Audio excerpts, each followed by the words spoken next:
সময়টা অনেক চ্যালেঞ্জিং ছিল। সো আমাদের দেখা গিয়েছিল যে এরকম পসিবিলিটি ছিল যে ইলেকট্রিসিটি চলে যাবে বা গ্যাস চলে যাবে, ওটা আমরা পূর্ব প্রস্তুতি নিচ্ছিলাম। তারপর আমরা চেষ্টা করছিলাম যারা আহত হচ্ছে বা নিহত হচ্ছে ওদেরকে সাহায্য করতে পারি কিনা। রাজপথে থেকে না, বাট দ্বিপাক্ষিকভাবে বা অন্যভাবে আমরা সাহায্য করতে পারিনি কিনা ওইটার সর্বাত্মক চেষ্টা ছিল। রাজপথে যাওয়ার ইচ্ছা ছিল, বাট সামহাও এটা পসিবল হয়ে ওঠেনি খুব একটা বেশি। বাট স্টিল খুব অল্প পরিসরে ছিল।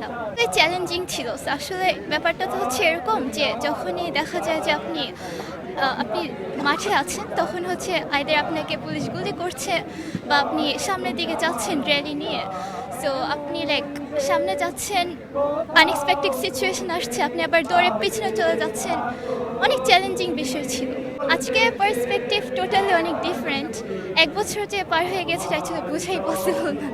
মানে মনে হচ্ছে যে একদম টাইম উড়ে উড়ে চলে গিয়েছে এরকম লাগছে। আন্দোলনের সময়টা অনেক চ্যালেঞ্জিং ছিল। সো আমাদের দেখা গিয়েছিল যে এরকম পসিবিলিটি ছিল যে ইলেকট্রিসিটি চলে যাবে বা গ্যাস চলে যাবে, ওটা আমরা পূর্ব প্রস্তুতি নিচ্ছিলাম। তারপর আমরা চেষ্টা করছিলাম যারা আহত হচ্ছে বা নিহত হচ্ছে ওদেরকে সাহায্য করতে পারি কিনা। রাজপথে থেকে না, বাট দ্বিপাক্ষিকভাবে বা অন্যভাবে আমরা সাহায্য করতে পারিনি কিনা ওইটার সর্বাত্মক চেষ্টা ছিল। রাজপথে যাওয়ার ইচ্ছা ছিল, বাট সামহাও এটা পসিবল হয়ে ওঠেনি খুব একটা বেশি। বাট স্টিল খুব অল্প পরিসরে ছিল। চ্যালেঞ্জিং ছিল। So আসলে ব্যাপারটা তো এরকম যে যখনই দেখা যায় যে আপনি মাঠে আছেন, তখন আইদার আপনাকে পুলিশ গুলি করছে বা আপনি সামনের দিকে যাচ্ছেন র্যালি নিয়ে।